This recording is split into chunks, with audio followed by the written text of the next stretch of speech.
Health misinformation is a big problem today. We at the consortium are determined to fight this problem. We aim to provide you with the skills to identify false information. During the COVID-19 pandemic, we were exposed to all sorts of information.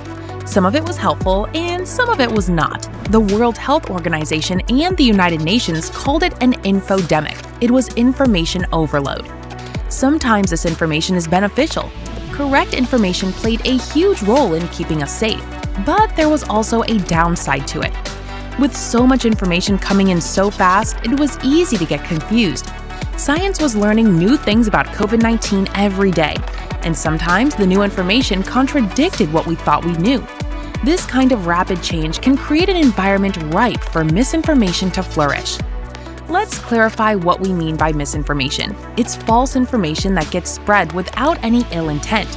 But there is also something called disinformation. This is false information spread deliberately, often for personal gain or to advance a particular agenda.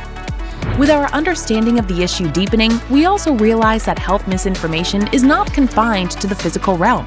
It can have profound psychological effects as well. Living in a world flooded with false or misleading health information breeds fear, anxiety, and mistrust. These negative emotions, in turn, can impact our overall well-being, making us more vulnerable and less resilient. Additionally, health misinformation creates division within communities. The spread of false information regarding vaccines, for example, has led to polarization between those who trust scientific evidence and those who do not. We're fighting this problem on multiple fronts. The government, organizations, and experts are all joining forces to combat health misinformation. But we need everyone's help. This includes you. Remember, many people who spread misinformation don't do so out of malice. They may be genuinely confused or looking for answers. When we approach the topic of misinformation from a place of understanding, we can address the issue more effectively. Research suggests that if we teach people how to spot misinformation, they are less likely to spread it. Misinformation often comes in several forms. Unqualified individuals posing as experts, confusing jargon meant to obfuscate the truth, cherry-picking data to support a particular viewpoint, or the spread of conspiracy theories are all common tactics. By learning to recognize these, we can be better prepared to spot misinformation when we see it. But identifying misinformation is just one part of the equation. We also need to make sure the information we are spreading is accurate.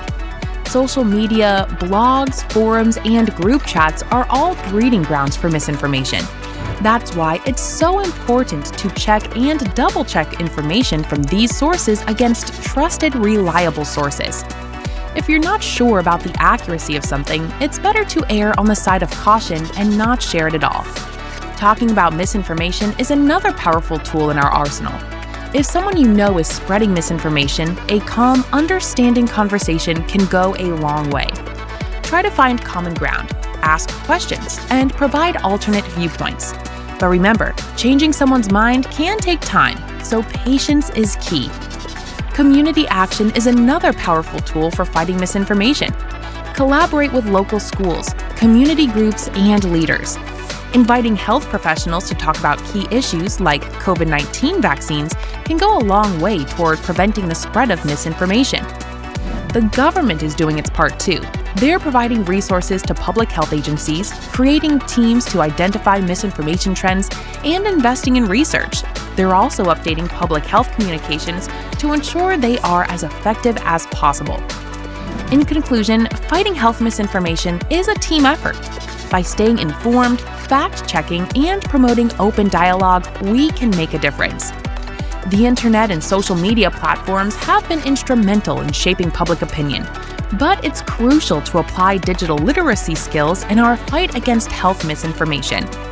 Corporations, specifically social media platforms and internet companies, also play a massive role in combating health misinformation. Their policies about information sharing, fact-checking procedures, and algorithms can either aid or hinder the spread of accurate information. Here at the Consortium, we thank you for being a part of this effort. Let's work together for a more informed and healthier future.